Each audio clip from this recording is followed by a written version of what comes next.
أشهد أن لا إله إلا الله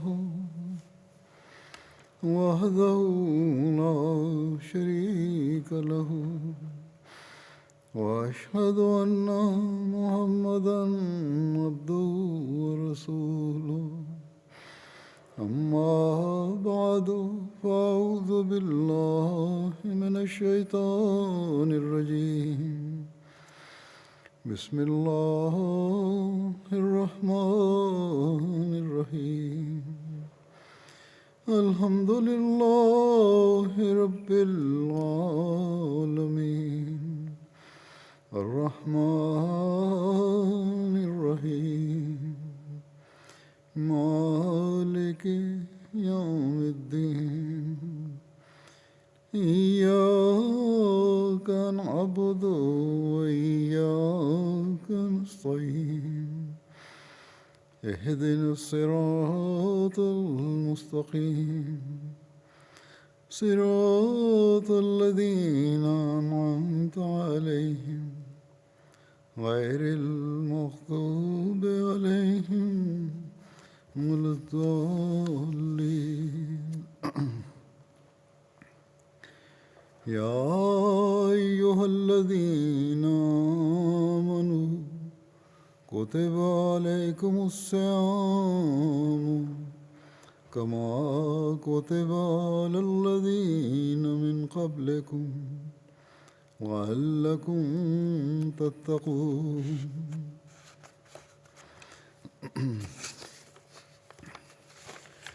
أيام معدودات فمن كان منكم مريضا وعلى سفر فعدة من أيام أخر وعلى الذين يطيقونه فدية طعام مسكين ومن تطوع خيرا فهو خير الله وأن تصوموا خير لكم وأن تصوموا خير لكم إن كنتم تعلمون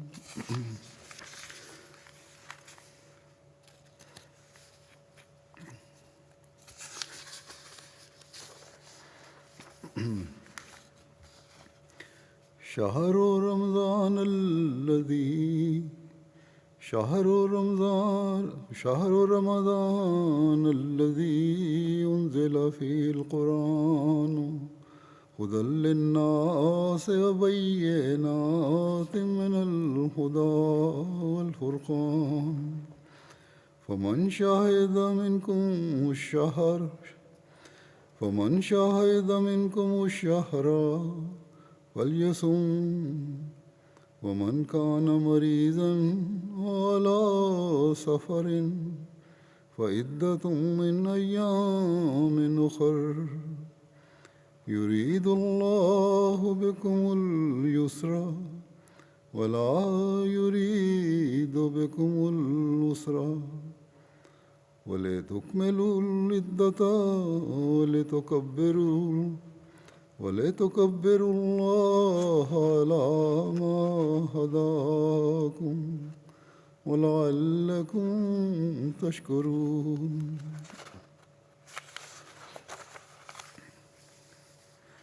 وإذا سألك عبادي أني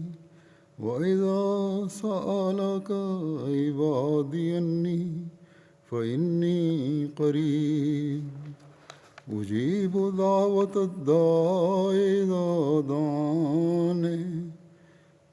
أجيب دعوة الداع إذا دعاني فليستجيبوا لي وليؤمنوا بي لعلهم يرشدون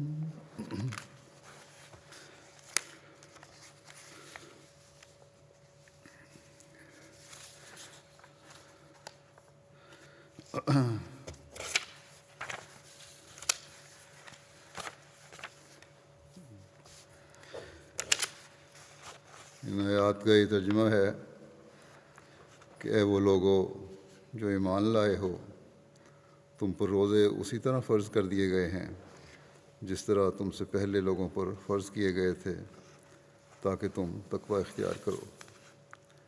گنتی کے چند دن ہیں، بس جو بھی تم میں سے مریض ہو یا سفر پر ہو تو اسے چاہیے کہ وہ اتنی مدت کے روزے دوسرے ایام میں پورے کرے، اور جو لوگ اس کی طاقت رکھتے ہوں ان پر فدیہ ایک مسکین کو کھانا کھلانا ہے۔ بس جو کوئی بھی نفلی نیکی کرے تو یہ اس کے لیے بہت اچھا ہے، اور تمہارے روزے رکھنا تمہارے لیے بہتر ہے اگر تم علم رکھتے ہو۔ رمضان کا مہینہ جس میں قرآن انسانوں کے لیے ایک عظیم ہدایت کے طور پر اتارا گیا، اور ایسے کھلے نشانات کے طور پر جس میں ہدایت کی تفصیل اور حق و باطل میں فرق کر دینے والے امور ہیں۔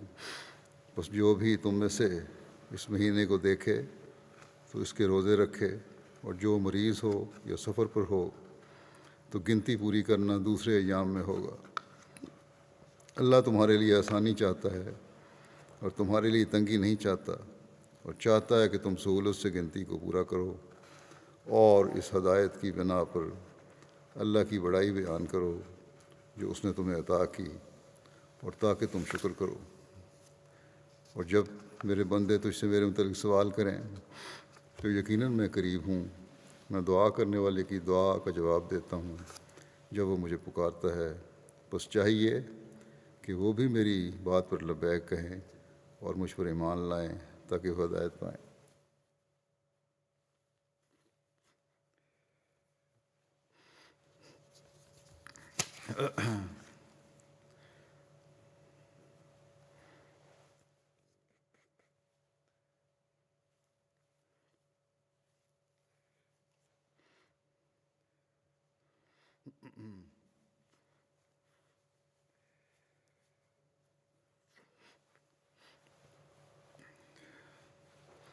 اللہ تعالیٰ کے فضل سے اس سال پھر ہمیں ماہ رمضان میں سے گزرنے کا موقع مل رہا ہے۔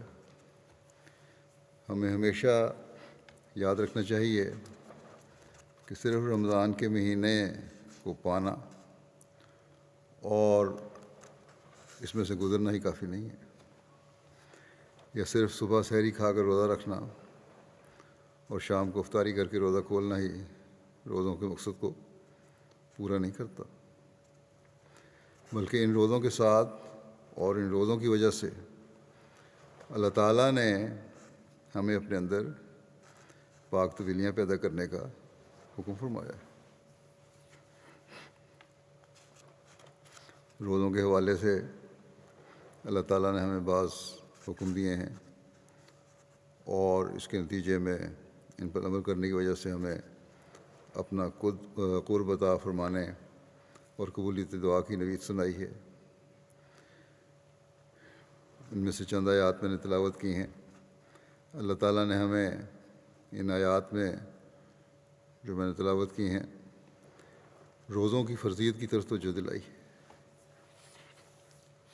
اسی طرح یہ بھی بتا دیا کہ اگر بیماری یا کوئی اور جائز وجہ ہے تو روزوں سے رخصتی کی صورت میں پھر ان کو بعد میں پورا کرنا چاہیے، یا پھر اس کا فدیہ ہے اگر بالکل پورا نہ کر سکے، بیماری کوئی لمبی ہے۔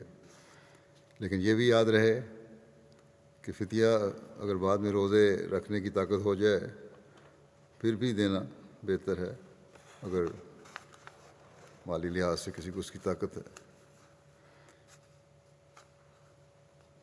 پھر قرآن کریم کی اہمیت اور اس کے نزول کے بارے میں بھی بتا کر ہمیں یہ بتایا کہ اس کا پڑھنا اور اس پر عمل کرنا اور ہدایت اور ایمان میں مضبوطی کا عمل کرنا ہمارے لیے ہدایت اور ایمان میں مضبوطی کا ذریعہ ہے، اور اللہ تعالیٰ سے تعلق قائم کرنے اور اس کی بھیجی ہوئی تعلیم کو سمجھنے کا بھی ذریعہ ہے۔ اور پھر ہمیں یہ خوشخبری دی کہ میرے بندوں کو بتا دے کہ اے نبی، میں ان کے قریب ہوں، دعاؤں کو سنتا ہوں، قبول کرتا ہوں اور رمضان کے مہینے میں تو حضرت صلی اللہ علیہ وسلم نے فرمایا کہ اللہ تعالیٰ نچلے آسمان پر آ جاتا ہے، یعنی اپنے بندوں کی دعاؤں کو بہت زیادہ سنتا ہے۔ لیکن اللہ تعالیٰ نے فرمایا کہ اگر تم چاہتے ہو کہ میں تمہاری دعائیں سنوں تو پھر تمہیں بھی میری باتوں کو ماننا ہوگا، میں نے جو احکامات دیے ہیں ان پر عمل کرنا ہوگا، صرف رمضان کے مہینے میں نہیں بلکہ مستقل زندگیوں کا حصہ بنانا ہوگا ان نیکیوں کو، اور اپنے ایمانوں کو مضبوط کرنا ہوگا۔ بس قبولیت دعا کے لیے بھی بعض شرائط ہیں۔ بس ہمیں جب ان شرائط کے مطابق ان شرائط کے مطابق اپنی دعاؤں میں حسن پیدا کریں گے تو اللہ تعالیٰ کو بھی اپنے قریب اور دعاؤں کو سننے والا پائیں گے۔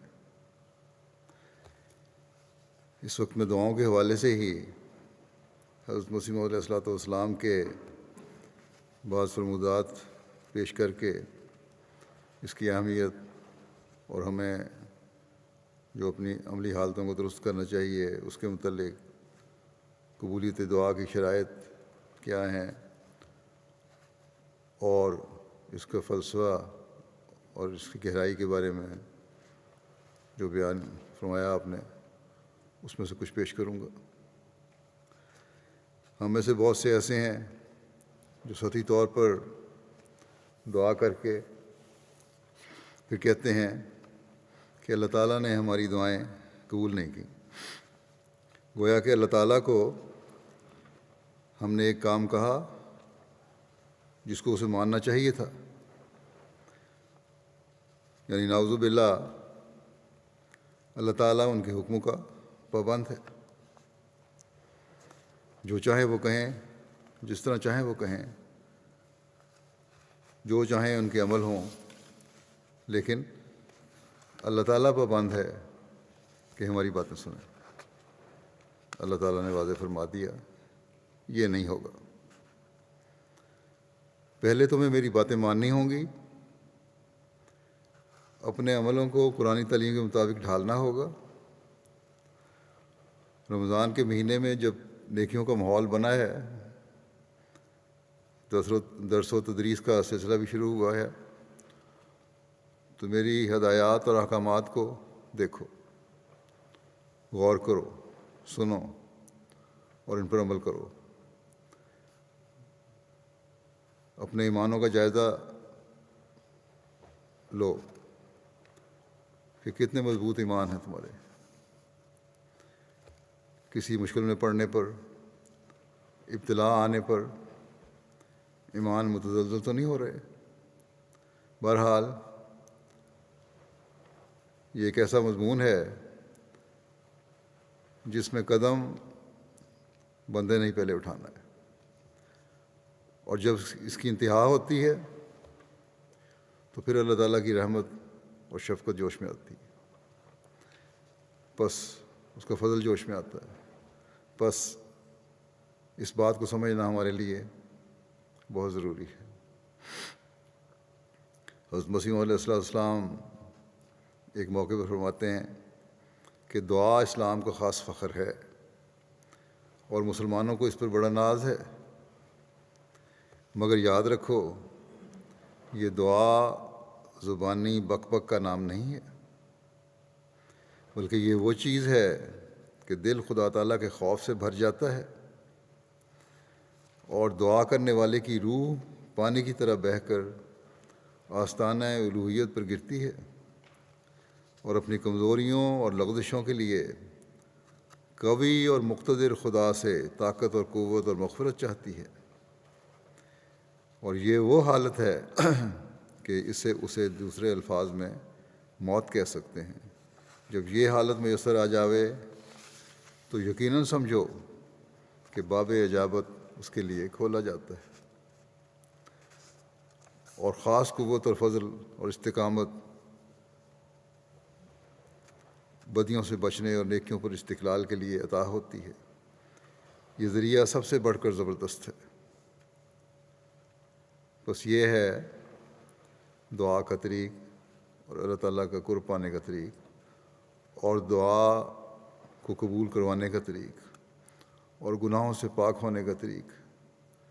آج کل یہ سوال بڑا عام کیا جاتا ہے کہ ہمیں کس طرح پتہ چلے کہ ہمارے گناہ معاف ہو گئے اور اللہ تعالیٰ ہم سے راضی ہے۔ یہاں اس بارے میں حضرت مسیح علیہ السلام نے ایک اصولی بات بیان فرما دی کہ اگر اللہ تعالیٰ سے حقیقی تعلق قائم ہو جاتا ہے، جو مستقل تعلق ہے، جس کے لیے انسان نے حقیقی کوشش کی ہے، تو پھر اللہ تعالیٰ کا ایسا فضل ہوتا ہے جو اسے بدیوں سے بچنے کی استقامت عطا فرماتا ہے۔ اور نہ صرف یہ کہ بدیوں سے انسان بچتا ہے، بلکہ نیکیاں کرنے اور مستقل نیکیاں کرنے کی قوت عطا ہوتی ہے۔ اگر یہ نہیں تو انسان یہ نہیں کہہ سکتا کہ میں نے اللہ تعالیٰ کو قرب پا لیا ہے۔ بس حقیقی عابد انسان اس وقت بن سکتا ہے جب اس نہج پر سوچنے والا ہو اور اس کے مطابق عمل کرنے والا ہو، اور اس کے لیے ہمیں اس رمضان میں کوشش بھی کرنی چاہیے۔ دعا کے حوالے سے جیسا کہ میں نے کہا، حضرت مسیح علیہ السلام کی بعض باتیں آپ کے سامنے پیش کروں گا۔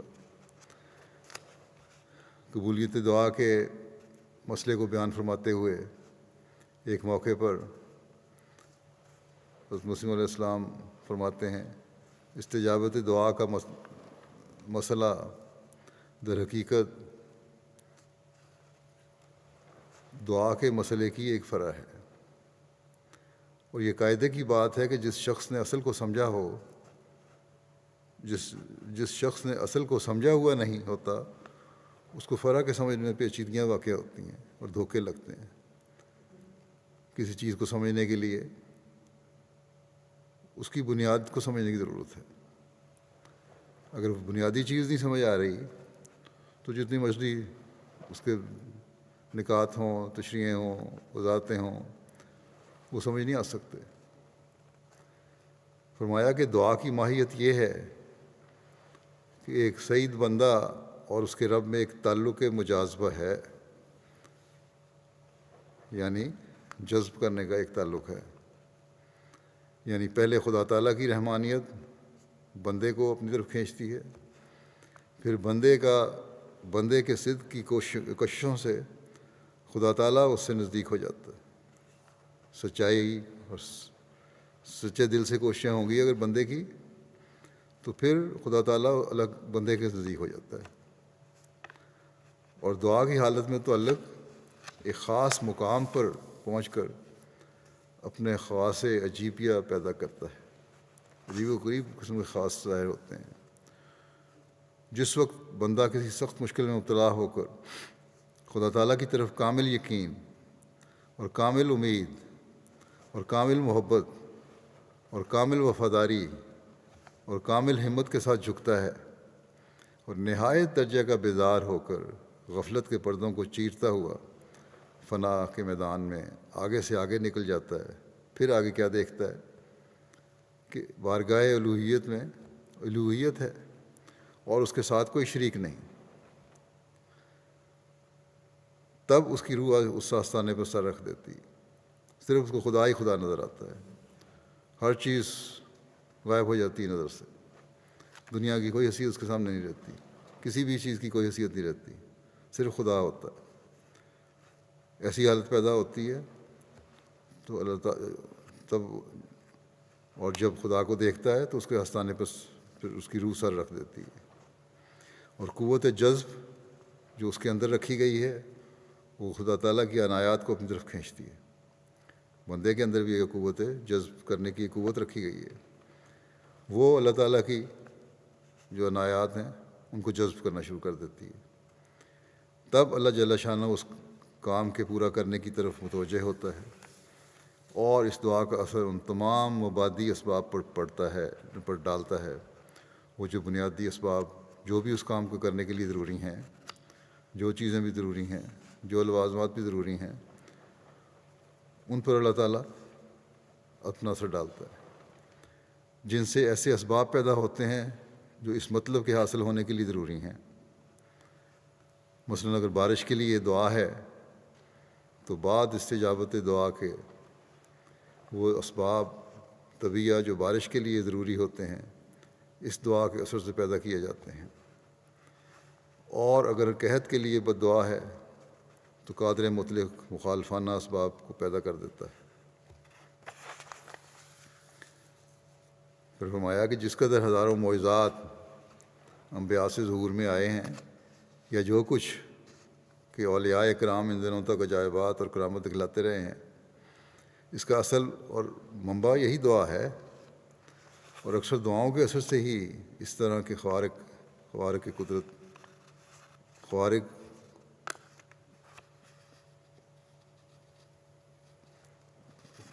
قدرت قادر کا تماشا دکھلا رہے ہیں۔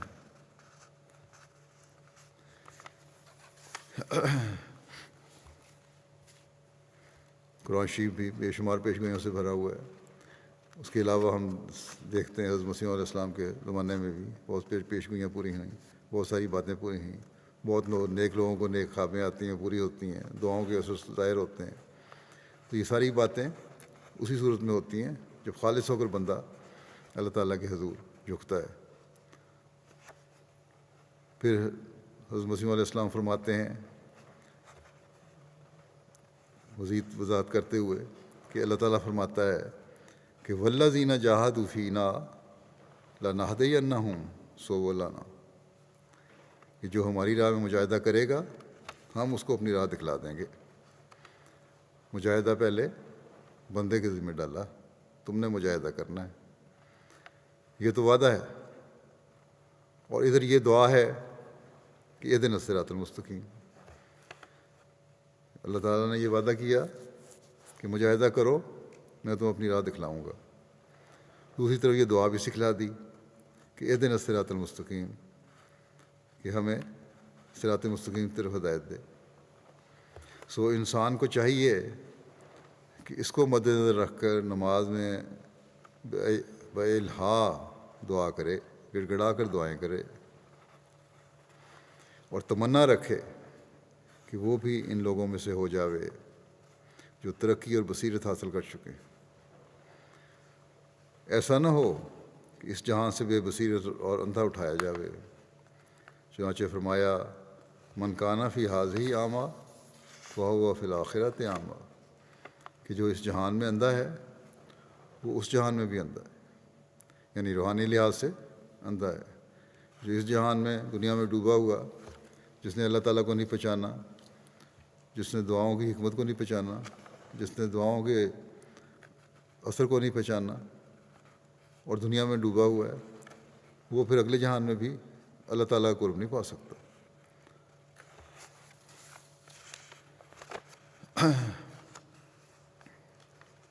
بس آپ فرماتے ہیں کہ آخرت کی تیاری اس دنیا سے ہونی چاہیے، اس کی تیاری کرو۔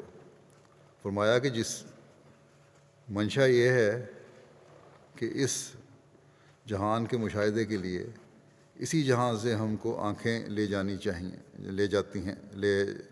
ہیں، اس جہان کے مشاہدے کے لیے اسی جہان سے ہم کو آنکھیں لے جانی ہیں۔ اگلے جہان کو اگر دیکھنا ہے، اللہ تعالیٰ کا قرب پانے والے جہان کو، تو پھر اسی جہان سے ہمیں اس کو دیکھنے کے لیے آنکھیں لے جانی ہوں گی۔ آئندہ جہان کو محسوس کرنے کے لیے حواس کی تیاری اسی جہان میں ہوگی۔ پس کیا یہ گمان ہو سکتا ہے کہ اللہ تعالیٰ وعدہ کرے اور پورا نہ کرے؟ فرمایا کہ اندھے سے مراد وہ ہے جو روحانی معارف اور روحانی لذت سے خالی ہے۔ ایک شخص کو قرآنہ تقلید سے کہ مسلمانوں کے گھر میں پیدا ہو گیا، اندھی تقلید ہو رہی ہے، اس بات پہ صرف اندھا ایمان ہے، اندھی تقلید ہے، اس پہ پیروی کر رہا ہے، عمل کوئی نہیں، صرف اندھی پیروی ہے کہ مسلمانوں کے گھر میں پیدا ہو گیا اس لیے میں مسلمان ہوں، مسلمان کہلاتا ہے۔ دوسری طرف اسی طرح ایک عیسائیوں کے ہاں پیدا ہو کر عیسائی ہو گیا۔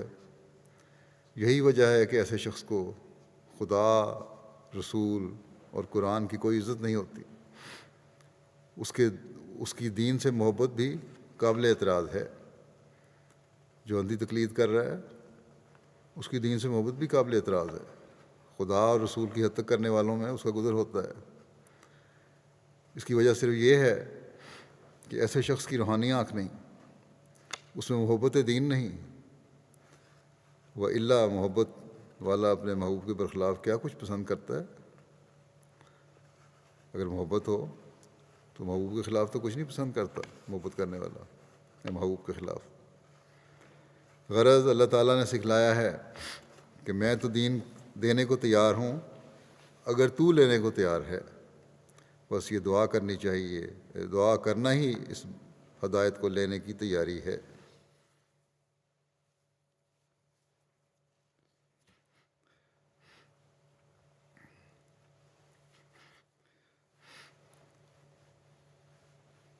بس ان دنوں میں یہ دعا بہت کریں کہ اہدنا الصراط المستقیم، اللہ تعالیٰ ہمیں سیدھے راستے پر چلائے، دلوں کو بھی پاک کر کے حقیقی عابد بنائے اور اللہ تعالیٰ کے بندوں کا حق ادا کرنے والا بھی بنائے، نہ کہ آج کل جس طرح شدت پسند کر رہے ہیں ان کی طرح ہو جائیں، خدا اور رسول کے نام پر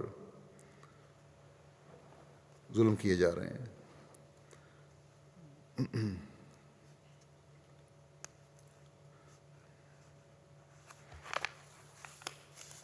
اللہ تعالیٰ ایسے ظالموں کے شر سے بھی بچائے ہر ایک کو۔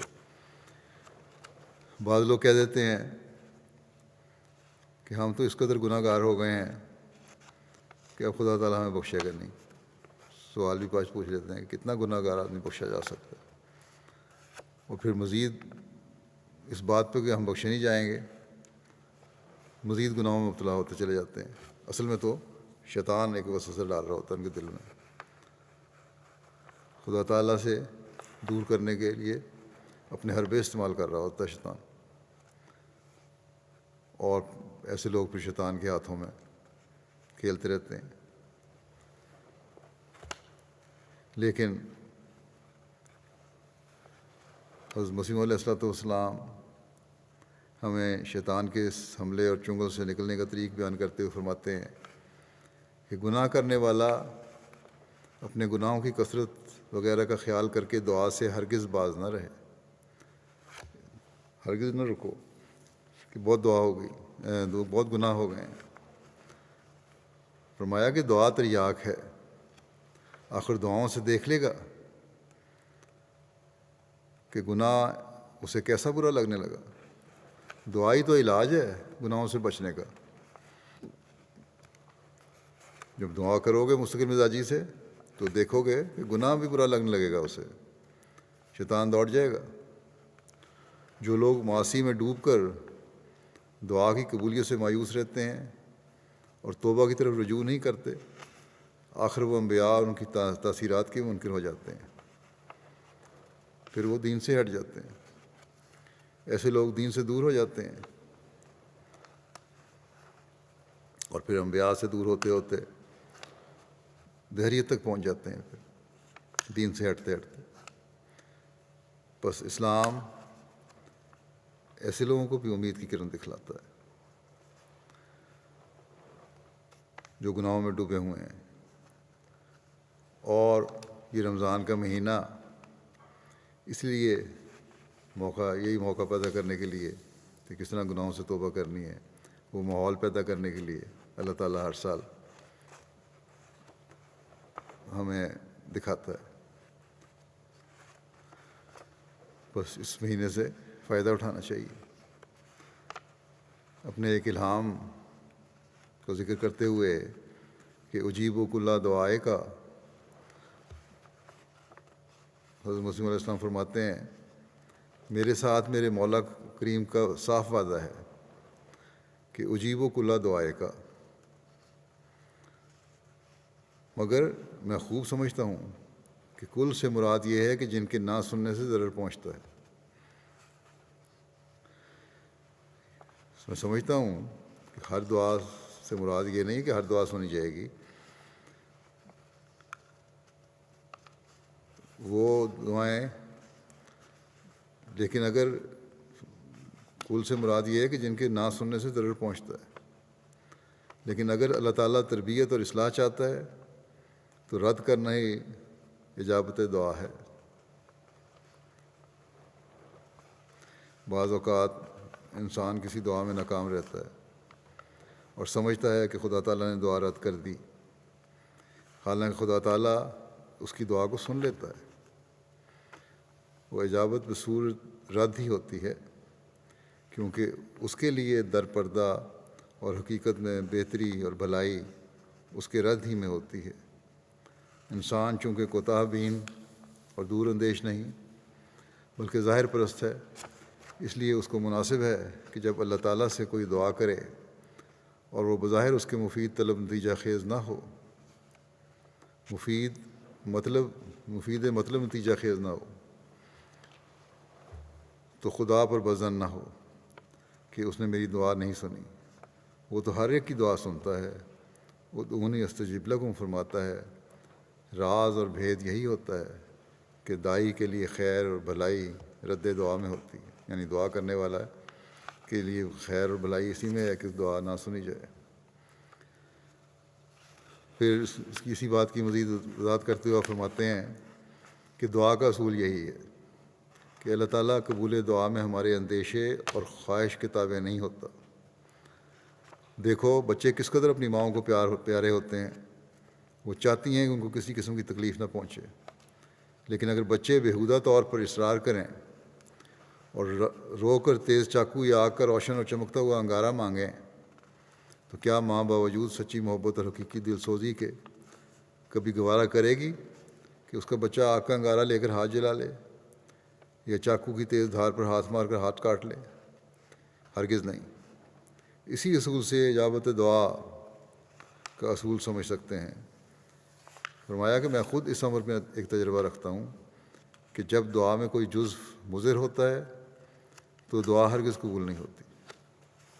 یہ نہیں کہ ساری دعائیں میری قبول ہو گئیں، اللہ تعالیٰ بہتر جانتا ہے، اس کو غیب کا علم ہے۔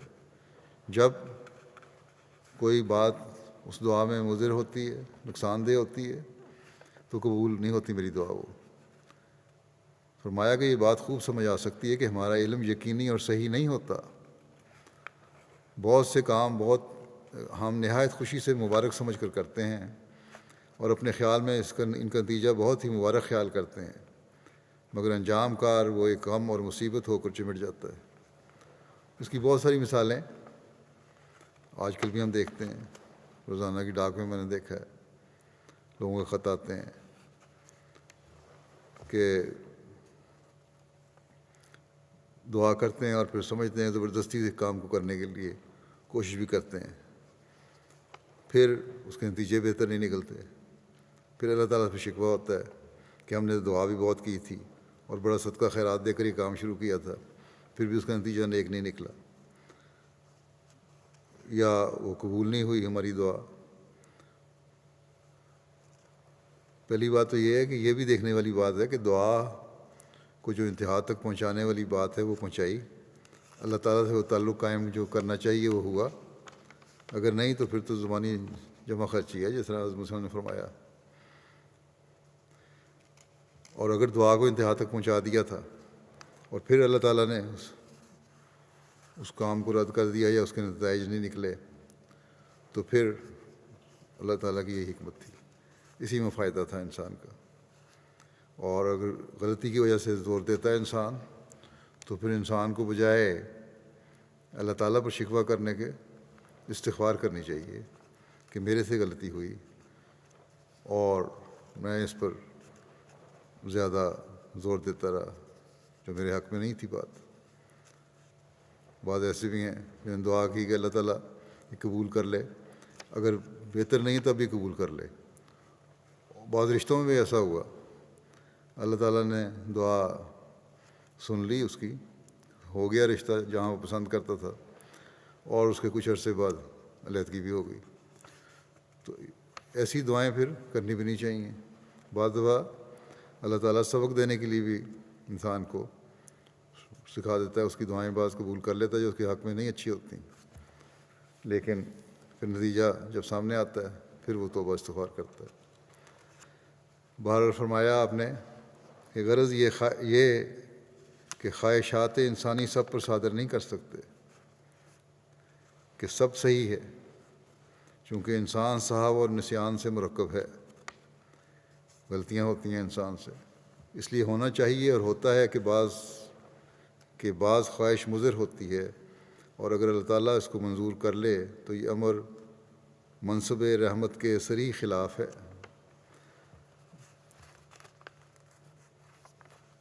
بعض خواہش مضر بھی ہوتی ہے، اگر اللہ تعالیٰ کا صحیح پیارا بندہ ہے تو اللہ تعالیٰ پھر اس دعا کو قبول نہیں کرتا اس کے لیے، کیونکہ اس کی رحمت کے منصب کے خلاف ہے۔ یہ بات اپنے پیاروں کو کبھی نقصان نہیں پہنچواتا اس طرح سے۔ فرمایا کہ یہ ایک سچا اور یقینی امر ہے کہ اللہ تعالیٰ اپنے بندوں کی دعاؤں کو سنتا ہے اور ان کو قبولیت کا شرف بخشتا ہے، مگر ہر رتب و یابس کو نہیں،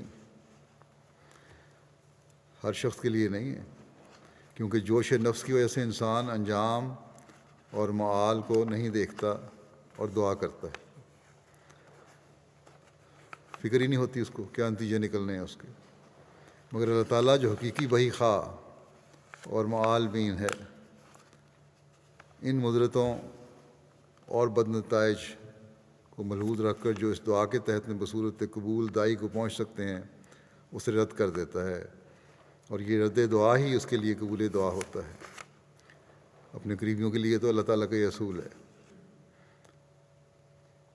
بس ایسی دعائیں جن میں انسان حوادث اور صدمات سے محفوظ رہتا ہے اللہ تعالیٰ قبول کر لیتا ہے، مگر مضر دعاؤں کو بصورت رد قبول فرما لیتا ہے۔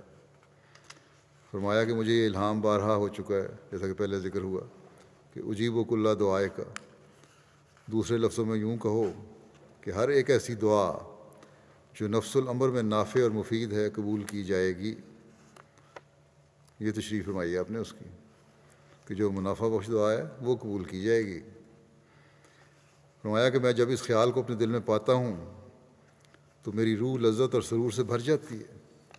جب مجھے اول الہام ہوا، تقریباً 25 یا 30 برس کا عرصہ ہوتا ہے، تو مجھے بہت ہی خوشی ہوئی کہ اللہ تعالیٰ میری دعائیں جو میرے احباب کے متعلق ہوں گی کہ ضرور قبول کرے گا۔ پھر میں نے خیال کیا کہ اس معاملے میں بخل نہیں ہونا چاہیے، کیونکہ یہ ایک انعام الہی ہے، اور اللہ تعالیٰ نے متقین کی صفت میں فرمایا ہے وَمِمَّا رَزَقْنَاهُمْ يُنْفِقُونَ۔ بس میں نے اپنے دوستوں کے لیے یہ اصول کر رکھا ہے کہ خواہ وہ یاد دلائیں یا نہ دلائیں، کوئی امر خطیر پیش کریں یا نہ کریں، کوئی مشکل معاملہ پیش کریں یا نہ کریں، ان کی دینی اور دنیاوی بھلائی کے لیے دعا کی جاتی ہے۔ قبولیت دعا کی شرائط کے بارے میں وضاحت کرتے ہوئے آپ نے فرمایا یہ بات بھی بحضور دل سے سن لینی چاہیے کہ قبول دعا کے لیے بھی چند شرائط ہوتی ہیں، ان میں سے بعض تو دعا کرنے والے کے متعلق ہوتی ہیں اور بعض دعا کرانے والے کے متعلق۔ دعا کرانے والے کے لیے ضروری ہوتا ہے کہ وہ اللہ تعالیٰ کے خوف اور خشیت کو مد نظر رکھے۔ یہ بڑی اہم بات ہے۔ جو دعا کے لیے کہنے والا ہے اس کے لیے بھی ضروری ہے کہ وہ اللہ تعالیٰ کے خوف اور خشیت کو سامنے رکھے ہمیشہ، اور اس کی غنائے ذاتی سے ہر وقت ڈرتا رہے۔ یاد رکھے کہ اللہ تعالیٰ بے نیاز ہے، ہر وقت اللہ تعالیٰ کا خوف ہونا چاہیے اس کے دل میں، اور صلح کاری اور خدا پرستی اپنا شعار بنائے۔ یہ ضروری چیزیں ہیں، صلح کاری اور خدا پرستی اپنا شعار بنائے، تقوی اور راست بازی سے خدا تعالیٰ کو خوش کرے۔ تو ایسی صورت میں دعا کے لیے باب استجابت کھولا جاتا ہے۔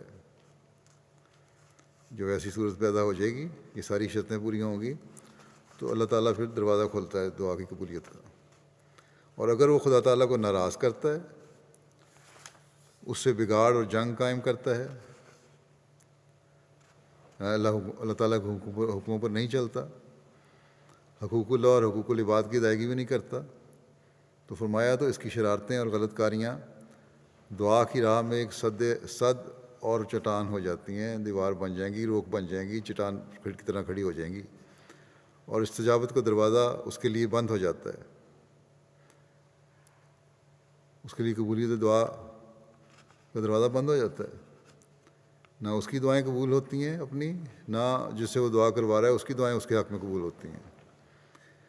فرمایا پس ہمارے دوستوں کے لیے لازم ہے کہ وہ ہماری دعاؤں کو ضائع ہونے سے بچاویں اور ان کی راہ میں کوئی روک نہ ڈال دیں جو ان کی ناشائستہ حرکات سے پیدا ہو سکتے ہیں۔ اگر یہ عمل صحیح نہیں ہے تو پھر میری دعائیں بھی تمہارے حق میں قبول نہیں ہوں گی، بلکہ تمہارے عمل روک بن جائیں گے ان کے قبولیت کے راستے میں۔ پھر دعا کی قبولیت کے لیے یہ بھی ضروری ہے کہ اعتقادی لحاظ سے مضبوط ہو انسان، یہ بنیادی شرط ہے، اور عمل صالح کرنے والا ہو۔ عمل صالح کا پہلے بھی ذکر آ گیا، جیسے کہ اللہ تعالیٰ نے فرمایا ہے کہ میری باتوں پر لبیک کہو، میری مانو، اللہ تعالیٰ کی باتوں کا مثبت جواب دینا، ان پر عمل کرنا، یہی ایک بنیادی چیز ہے جو دعاؤں کی قبولیت کے لیے ضروری ہے۔ اس بات کی وضاحت کرتے ہوئے حضرت مسیح علیہ السلام فرماتے ہیں یہ سچی بات ہے کہ جو شخص اعمال سے کام نہیں لیتا وہ دعا نہیں کرتا، بلکہ خدا تعالیٰ کی آزمائش کرتا ہے۔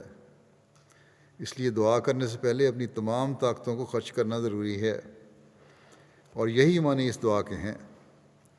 پہلے لازم ہے کہ انسان اپنے اعتقاد اعمال میں نظر کرے، کیونکہ خدا تعالیٰ کی عادت ہے کہ اصلاح اسباب کے پیرائے میں ہوتی ہے۔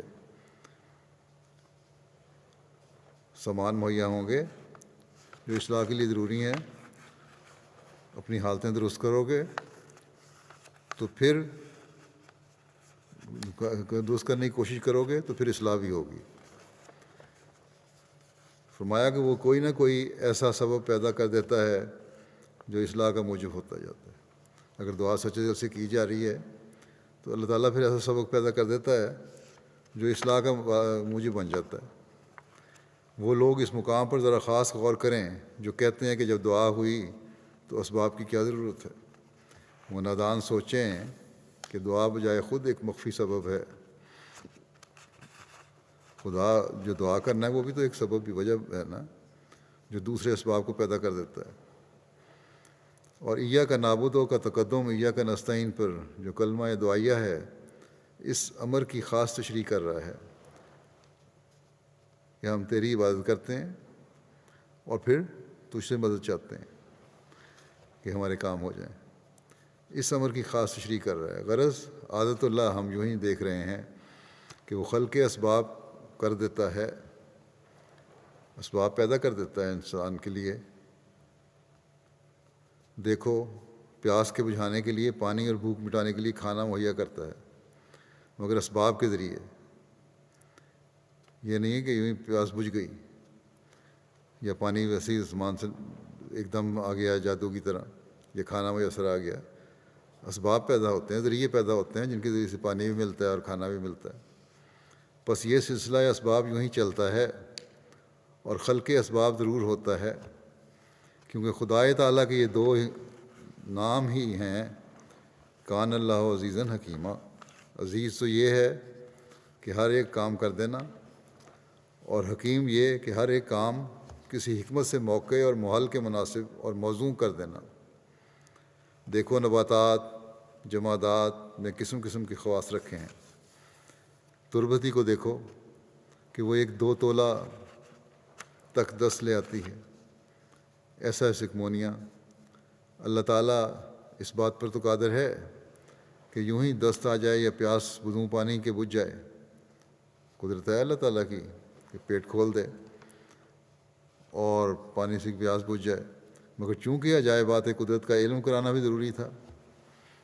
اللہ تعالیٰ نے جو چیزیں پیدا کی ہیں، یہ جو عجائبات ہیں قدرت کے، ان کو علم کرانا بھی ضروری تھا، کیونکہ جس قدر واقفیت اور علم عجائبات قدرت کا وسیع ہوتا جاتا ہے، اسی قدر انسان اللہ تعالیٰ کی صفات پر اطلاع پا کر قرب حاصل کرنے کے قابل ہوتا جاتا ہے، طبابت حیات سے ہزارہ خواص معلوم ہوتے ہیں۔ اگر انسان کی روحانی آنکھ دیکھے تو یہ جو چیزیں پیدا کی گئی ہیں، ایک واحد سائنسدان جو ہے، اللہ تعالیٰ کی کو ماننے والا سائنسدان جو ہے، وہ ہر ایجاد پر یا ہر چیز کو دیکھ کر اس پر غور کر کے اللہ تعالیٰ کی وجود کا ثبوت ایک حاصل کرتا ہے اور اس کا ایمان بڑھتا ہے، لیکن دہریہ چاہے اس کو اتفاق کہہ دیتا ہے۔ لیکن بہرحال فرمایا کہ یہ عجائبات قدرت اللہ تعالیٰ نے دکھایا اس لیے ہیں تاکہ انسان کو پتہ لگے کہ ہر چیز کا ایک مقصد ہے۔ پھر آپ فرماتے ہیں کہ چاہیے تقوی کی راہ اختیار کریں، کیونکہ تقوی ہی ایک ایسی چیز ہے جس کو شریعت کا خلاصہ کہہ سکتے ہیں، اور اگر شریعت کو مختصر طور پر بیان کرنا چاہیں تو مغز شریعت تقوی ہی ہو سکتا ہے۔ تقوی کے مدارج اور مراتب بہت سے ہیں، لیکن اگر طالب صادق ہو کر ابتدائی مراتب اور مراحل کو استقلال اور خلوص سے طے کرے تو وہ اس راستی اور طلب صدق کی وجہ سے اعلیٰ مدارج کو پا لیتا ہے۔ اللہ تعالیٰ فرماتا ہے انما یتقبل اللہ من المتقین، گویا اللہ تعالیٰ متقیوں کی دعاؤں کو قبول فرماتا ہے۔ انما یتقبل اللہ من المتقین، یہ گویا اس کا وعدہ ہے، اور اس وعدے کے میں تخلف نہیں ہوتا، جیسا کہ فرمایا ان اللہ لا یخلف المیعاد، اللہ تعالیٰ وعدہ خلافی نہیں کرتا۔ ان اللہ لا یخلف المیعاد، بس جس حال میں تقوی کی شرط قبولیت دعا کے لیے غیر منفک شرط ہے، ایسی شرط ہے جسے الگ نہیں کیا جا سکتا، چھوڑا نہیں جا سکتا، رد نہیں کیا جا سکتا، تو ایک انسان غافل اور بے راہ ہو کر اگر قبولیت دعا چاہے تو کیا وہ احمق اور نادان نہیں ہے؟ لہذا ہماری جماعت کو لازم ہے کہ جہاں تک ممکن ہو ہر ایک ان میں سے تقوی کی راہوں پر قدم مارے تاکہ قبولیت دعا کا سرور اور حظ حاصل کرے اور زیادتی ایمان کا حصہ لے۔ اللہ تعالیٰ نے فرمایا میرے پہ ایمان بھی لاؤ، اسی طرح ایمان بڑھے گا۔ پھر حضرت مسیح علیہ السلام رحم کی قسمیں بیان کرتے ہوئے فرماتے ہیں یہ یاد رہے کہ رحم دو قسم کا ہوتا ہے، ایک رحمانیت، دوسرا رحیمیت کے نام سے موسوم ہے۔ رحمانیت تو ایسا فیضان ہے کہ جو ہمارے وجود اور ہستی سے بھی پہلے ہی شروع ہوا۔ مثلا اللہ تعالیٰ نے پہل اپنے علم قدیم سے دیکھ کر اس قسم کا زمین و آسمان اور ارضی اور سماوی اشیاء ایسی پیدا کی ہیں جو سب ہمارے کام آنے والی ہیں اور کام آتی ہیں۔ ان سب اشیاء سے انسان ہی عام طور پر فائدہ اٹھاتا ہے۔ بھیڑ، بکری اور دیگر حیوانات جبکہ بجائے خود انسان کے لیے مفید شے ہیں تو وہ کیا فائدہ اٹھاتے ہیں؟ یہ سب چیزیں تو انسان کے لیے فائدہ کے لیے بنائی گئی ہیں، انہوں نے کیا فائدہ اٹھانا ہے؟ دیکھو جسمانی امور میں انسان کیسی لطیف اور اعلیٰ درجے کی غذائیں کھاتا ہے۔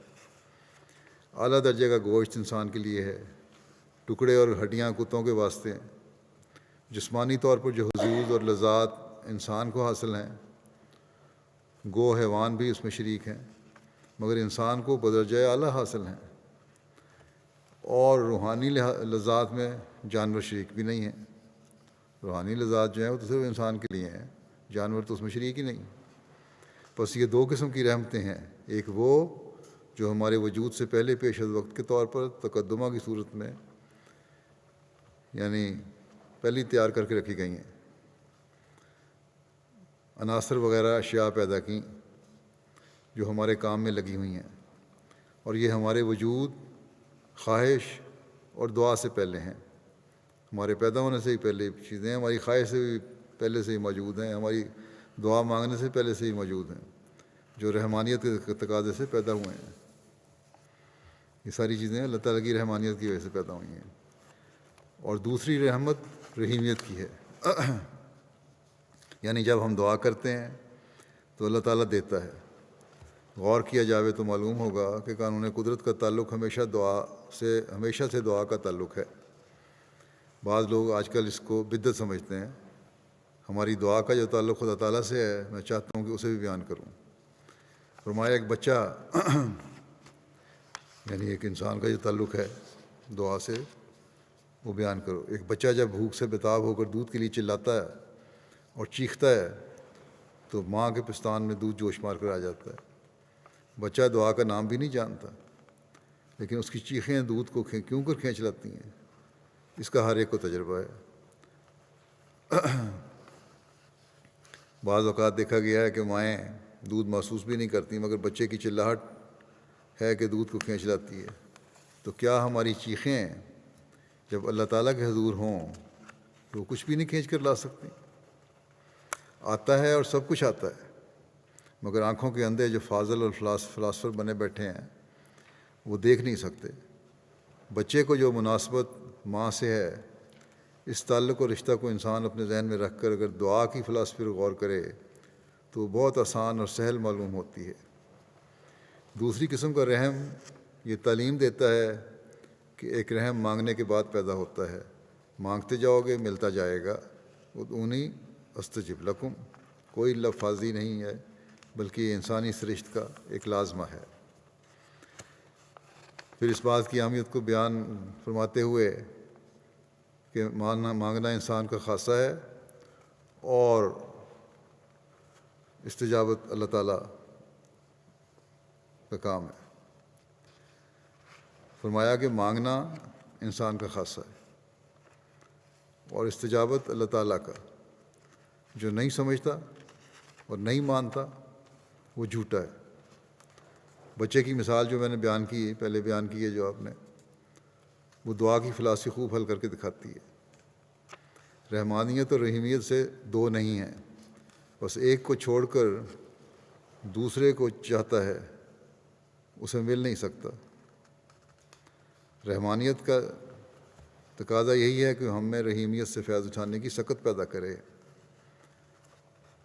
رحمانیت اللہ تعالیٰ کی یہ ہے، اس نے تو ہمیں راستے دکھا دیے، بتا دیا، چیزیں بھی دے دیں، اور جو اس کی چیزیں ہم نے مانگ کے لینی ہے اس کی ہمت پیدا کرتا ہے، اس کے ذرائع پیدا کرتی ہے رحمانیت دعا کرانے کی اور اللہ تعالیٰ کی رحمیت کو حاصل کرنے کی.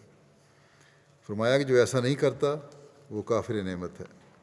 ایاک نعبدو کے یہی معنی ہے کہ ہم تیری عبادت کرتے ہیں ان ظاہری سامانوں اور اسباب کی رعایت سے جو تو نے عطا کیے ہیں. ہم عبادت کرتے ہیں ان ظاہری اسباب کے ذریعے سے. دیکھو یہ زبان کی مثال دے رہے ہیں آپ، جو عروق اور اعصاب سے خلق ہے. اس کی رگیں ہیں، نسیں ہیں، لعاب ہے، یہ اعصاب ہیں، یہ سب چیزیں زبان کا حصہ ہیں. اسی سے زبان بنی ہے. اگر ایسی نہ ہوتی تو ہم بول نہ سکتے. ایسی زبان خشک ہو جاتی، زبان اگر خشک ہو جائے تو انسان بول نہیں سکتا. ایسی نسیں اور رگیں نہ ہوں، ان کو ہر وقت تری مل رہی ہے، تب بھی نہیں انسان ہلا سکتا زبان. فرمایا کہ ایسی زبان دعا کے واسطے عطا کی جو قلب کے خیالات تک کو ظاہر کر سکے. پھر خیالات کو ظاہر کرنے کے لیے زبان عطا کی، ہم اسے بول لیتے ہیں. اگر ہم دعا کا کام زبان سے کبھی نہ لیں تو یہ ہماری شور بختی ہے. بہت سی بیماریاں ایسی ہیں کہ اگر وہ زبان کو لگ جائیں تو یک دفعہ ہی زبان اپنا کام چھوڑ بیٹھتی ہے، یہاں تک کہ انسان گونگا ہو جاتا ہے.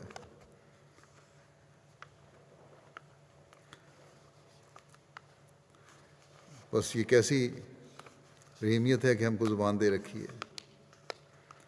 ایسا ہی کانوں کی بناوٹ میں زبان دینا میرا خیال ہے یا رحمانیت کا لفظ ہے شاید. بہرحال اللہ تعالیٰ نے زبان دے رکھی ہے، اس کی رحمانیت ہے یہ بھی. ایسا ہی اور پھر اس کا استعمال جو ہے، اس کا استعمال کرنا کا طریقہ ہمیں سکھایا اور اس کو ہم استعمال کرتے ہیں، یہ بھی رحیمیت ہے. ایسا ہی کانوں کی بناوٹ میں فرق آ جاوے تو خاک بھی سنائی نہ دے. ایسا ہی قلب کا حال ہے، وہ جو خشوع و خضوع کی حالت رکھی ہے اور سوچنے اور تفکر کی قوتیں رکھی ہیں، اگر بیماری آ جاوے تو سب قریباً بیکار ہو جاتی ہیں۔ مجنونوں کو دیکھو کہ ان کے قوا کیسے بیکار ہو جاتے ہیں، تو کیا یہ ہم کو لازم نہیں کہ ان خدا داد نعمتوں کی قدر کریں؟ اگر ان قوا کو جو اللہ تعالیٰ نے اپنے کمال فضل سے ہم کو عطا کیے ہیں بیکار چھوڑ دیں تو لا ریب ہم کافر نعمت ہیں۔ بس یاد رکھو کہ اگر اپنی قوتوں اور طاقتوں کو معطل چھوڑ کر دعا کرتے ہیں تو دعا کچھ بھی فائدہ نہیں پہنچا سکتی، کیونکہ جب ہم نے پہلے عطیہ سے کچھ کام نہیں لیا تو دوسرے کو کب اپنے لیے مفید اور کارآمد بنا سکیں گے؟ یہ مثالیں دے کر آپ نے واضح فرما دیا کہ اللہ تعالیٰ کی دی ہوئی نعمتوں کی قدر کرو اور انہیں کام میں لاؤ جو اس کا اعلیٰ کام ہے۔ اس سے اللہ تعالیٰ سے اس کا صحیح استعمال مانگو، اور جب یہ ہوگا تو پھر یہ ایک بندہ حقیقی بندگی کا حق ادا کر سکتا ہے، اس کی دی ہوئی نعمتوں کا شکر ادا کر سکتا ہے، اور یہ شکر پھر انسان پھر یہ شکر جو ہے پھر اس کے اللہ تعالیٰ کے فضل کو جذب کرتا ہے، اور رحمانیت سے عطا کی ہوئی چیزیں رحیمیت سے پھر بھی حصہ لیتی ہیں، اور قبولیت دعا کے نظارے انسان دیکھتا ہے۔ پھر اس کی مزید وضاحت کرتے ہوئے آپ نے فرمایا بس ایاک نعبد یہ بتلا رہا ہے کہ اے رب العالمین، تیرے پہلے عطیہ کو بھی ہم نے بیکار اور برباد نہیں کیا۔ اہدنا الصراط المستقیم میں یہ ہدایت فرمائی ہے کہ انسان خدا تعالیٰ سے سچی بصیرت مانگے، کیونکہ اگر اس کا فضل اور کرم دستگیری نہ کرے تو عاجز انسان ایسی تاریکی اور اندھکار میں پھنسا ہوا ہے کہ وہ دعا ہی نہیں کر سکتا۔ اللہ تعالیٰ کا فضل ہے، وہی اس کی رہنمائی کرتا ہے، وہی مدد کرتا ہے، ورنہ انسان تو عاجز ہے، وہ تو دنیا میں پھنسا ہوا ہے، تاریکی میں پھنسا ہوا ہے دنیا کی، اس کا کوئی دعا کا موقع ہی نہیں مل سکتا۔ بس جب تک انسان خدا کے اس فضل کو جو رحمانیت کے فیضان سے اسے پہنچا ہے کام میں لا کر دعا نہ مانگے، کوئی نتیجہ بہتر نہیں نکل سکتا۔ انسان کو بہرحال اللہ تعالیٰ سے دعا مانگنی پڑتی ہے اس اندھیرے سے نکلنے کے لیے۔ فرمایا میں نے عرصہ ہوا انگریزی قانون میں یہ دیکھا تھا کہ تقاوی کے لیے پہلے کچھ سامان دکھانا ضروری ہوتا ہے۔ تقاوی ہوتا ہے ایک زراعتی قرضہ جو ذمہ دار لیتے ہیں، یہاں بھی قرض لیتے ہیں، مورگیج وغیرہ لیتے ہیں، تو کچھ اپنے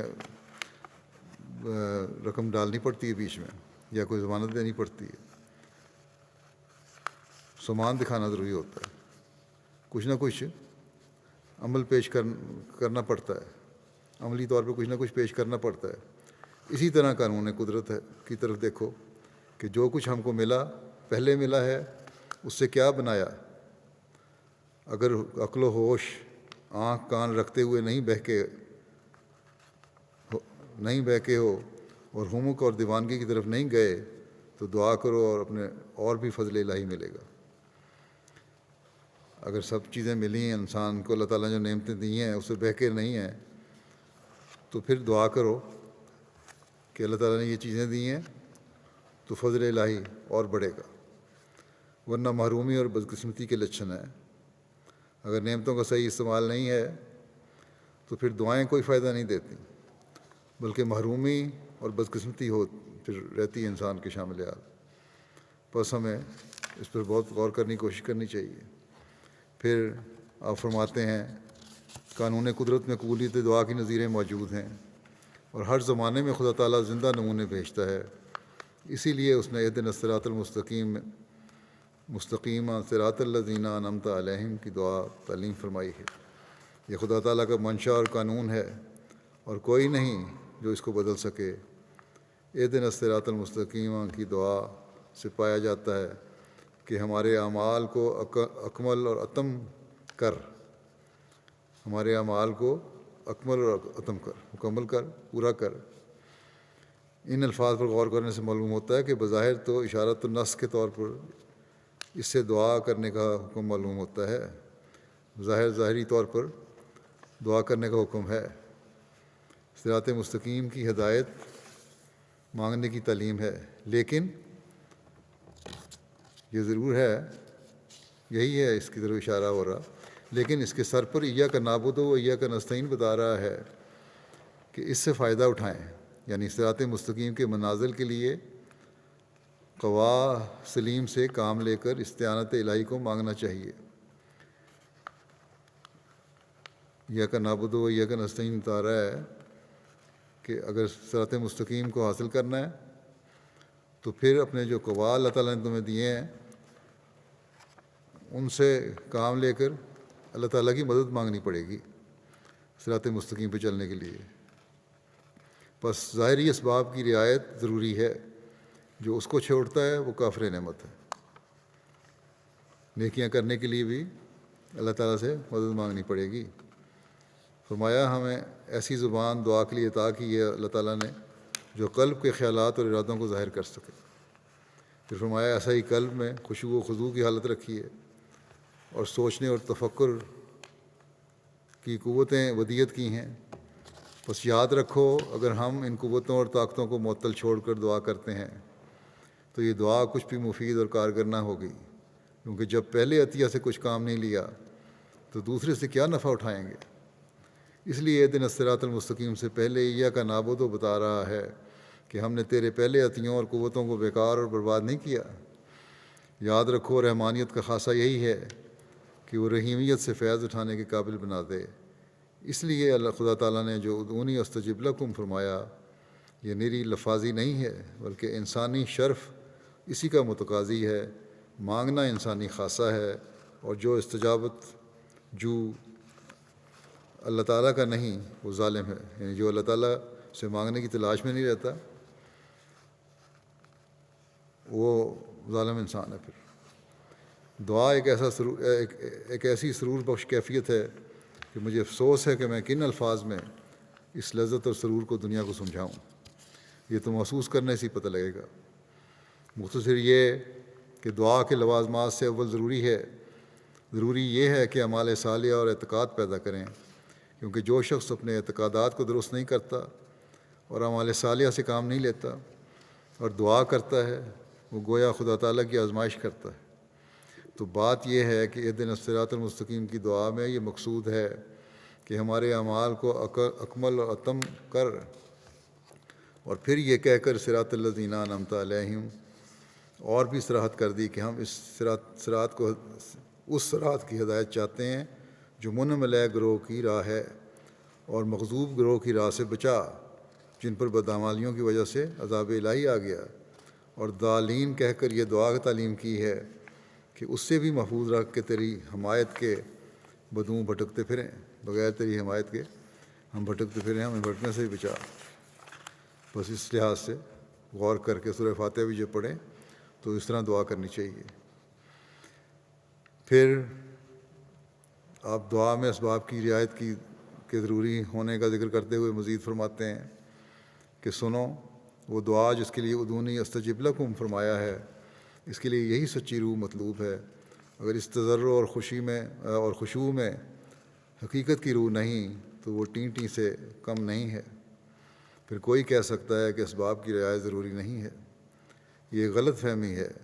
شریعت نے اسباب کو منع نہیں کیا ہے، اور سچ پوچھو تو کیا دعا اسباب نہیں، یا اسباب دعا نہیں؟ تلاش اسباب بجائے خود ایک دعا ہے، اور دعا بجائے خود عظیم الشان اسباب کا چشمہ ہے۔ اس کی انسان کی ظاہری بناوٹ، اس کے دو ہاتھ پاؤں کی ساخت ایک دوسرے کی امداد کا ایک قدرتی رہنما ہے۔ جب یہ نظارہ خود انسان میں موجود ہے، پھر کس قدر حیرت اور تعجب کی بات ہے کہ وہ تعاون علی البر والتقویٰ کے معنی سمجھنے میں مشکلات کو دیکھے۔ ہاں میں کہتا ہوں کہ تلاش اسباب بھی بدریہ دعا کرو، امداد باہمی۔ میں نہیں سمجھتا کہ جب میں تمہیں تمہارے جسم کے اندر اللہ تعالیٰ کا ایک قائم کردہ سلسلہ اور کامل رہنما سلسلہ دکھاتا ہوں تم ان سے انکار کرو۔ اللہ تعالیٰ نے اسباب کو اور بھی صاف کرنے اور وضاحت سے دنیا پر کھول دینے کے لیے انبیاء علیہ السلام کا ایک سلسلہ دنیا میں قائم کیا۔ اللہ تعالیٰ اس بات پر قادر تھا اور قادر ہے کہ اگر وہ چاہے تو کسی قسم کی امداد کی ضرورت ان رسولوں کو باقی نہ رہنے دے، مگر پھر بھی ایک وقت ان پر آتا ہے کہ وہ من انصاری اللہ کہنے پر مجبور ہوتے ہیں۔ کیا وہ ایک ٹکڑ گدا فقیر کی طرح صدا دیتے ہیں؟ نہیں، من انصاری اللہ کہنے کی بھی ایک شان ہوتی ہے۔ وہ دنیا کو رعایت اسباب سے سکھانا چاہتا ہے، دنیا کو رعایت اسباب سکھانا چاہتے ہیں کہ سامان دنیاوی جو ہیں مہیا کرنے بھی ضروری ہیں، جو دعا کا ایک شعبہ ہے، ورنہ اللہ تعالیٰ پر ان کو کامل ایمان اور اس کے وعدوں پر پورا یقین ہوتا ہے۔ وہ جانتے ہیں کہ اللہ تعالیٰ کا وعدہ ہے کہ انا لننصر رسولنا والذین آمنوا فی الحیات الدنیا، کہ ہم اپنے رسولوں کو اور ان پر ایمان لانے والوں کو اس دنیا میں ضرور مدد کریں گے، والوں کی اس دنیا میں ضرور مدد کریں گے۔ فرمایا کہ ایک یقینی اور حتمی وعدہ ہے یہ۔ میں کہتا ہوں کہ بھلا اگر خدا کسی کے دل میں مدد کا خیال نہ ڈالے تو کوئی کیوں کر مدد کر سکتا ہے؟ بس نبیوں کو بھی اسباب کی ضرورت ہوتی ہے، لیکن اللہ تعالیٰ کے آگے جھکتے ہیں اور پھر اللہ تعالیٰ ہی ان کے لیے اسباب مہیا کر دیتا ہے، لوگوں کے دلوں میں ڈالتا ہے اور سلطان نصیر مہیا فرما دیتا ہے جو ان کے کام کو آگے بڑھانے والے ہوتے ہیں۔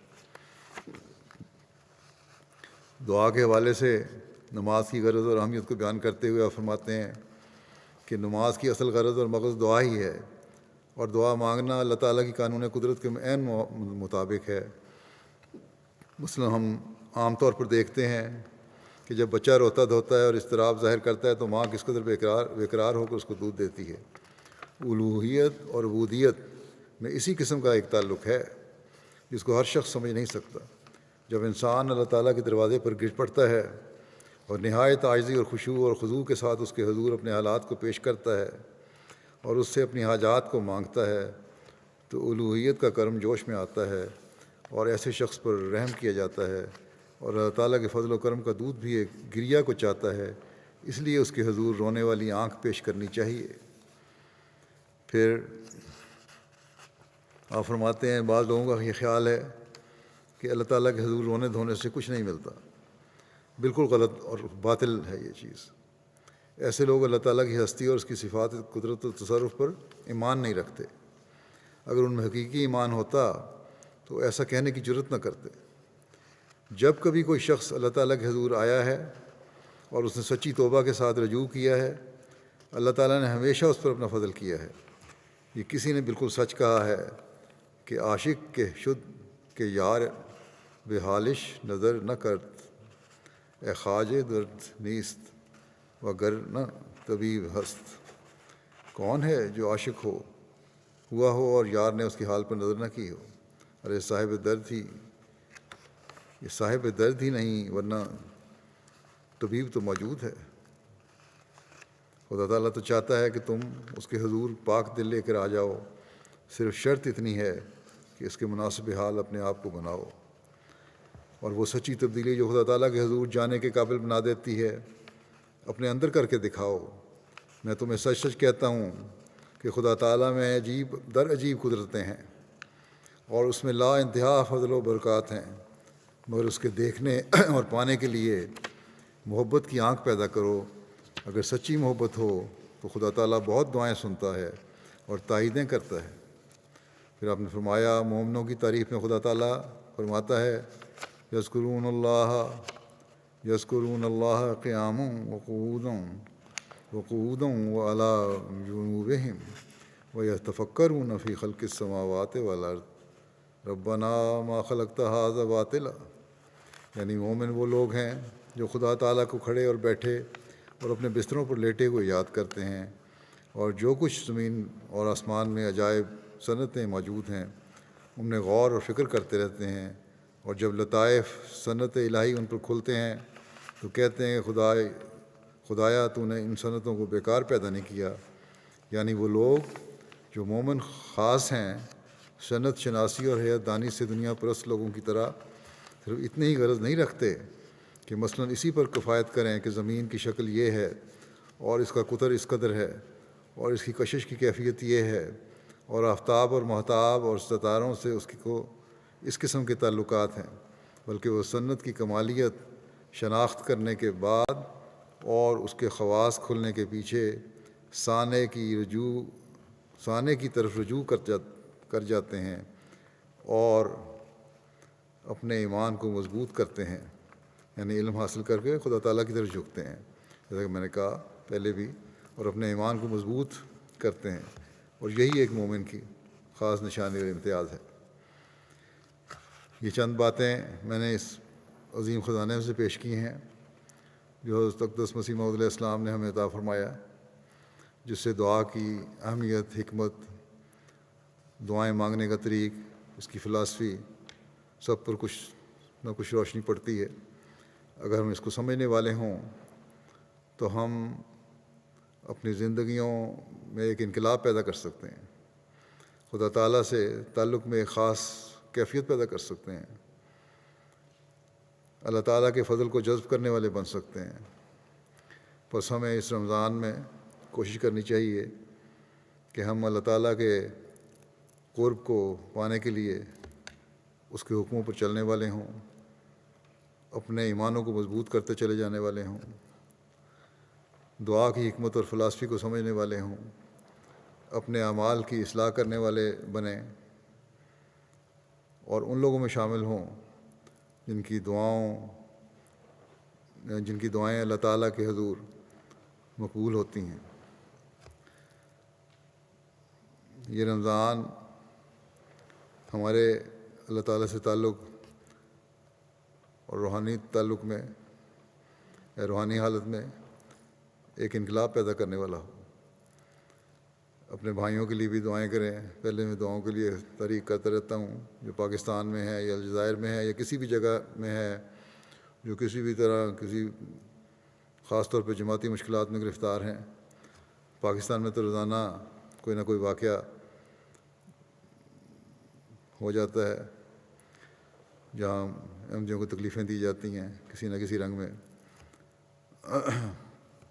اس لیے خاص طور پہ دعائیں کرنی چاہیے ان کے لیے۔ اس طرح الجزائر میں بھی شاید دوبارہ ان کے کیس کھولنے کے ارادے ہیں، اللہ تعالیٰ ان کو بھی محفوظ رکھے۔ دوسروں کے لیے دعائیں کرنے سے بھی اپنی دعائیں قبول ہوتی ہیں، یہ نسخہ ہمیشہ یاد رکھنا چاہیے۔ بلکہ دوسروں کے لیے دعائیں کرنے والے کے لیے فرشتے دعائیں کرتے ہیں، اور فرشتوں کی دعائیں جب ہو رہی ہوں تو کس قدر فائدہ مند سودا ہے یہ۔ بس ہمیں خاص طور پہ دوسروں کے لیے بھی دعائیں بہت زیادہ کرنی چاہیے، صرف اپنے لیے نہیں۔ اللہ تعالیٰ ہمیں اس کی بھی اس رمضان میں خاص طور پر توفیق عطا فرمائے۔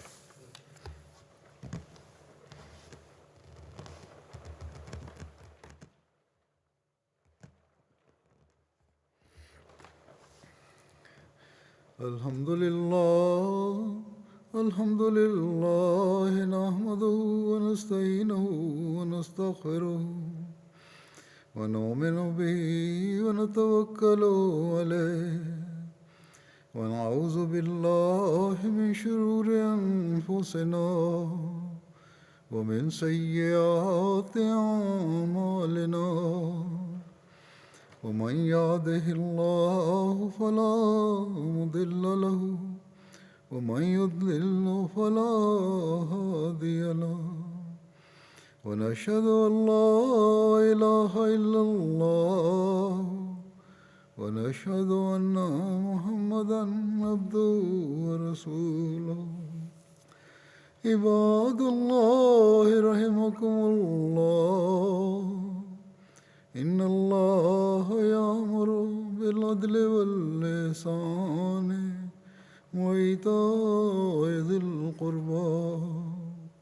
وينهى عن الفحشاء والمنكر والبغي يعظكم لعلكم تذكرون اذكروا الله يذكركم وادعوه يستجب لكم ولذكر الله أكبر.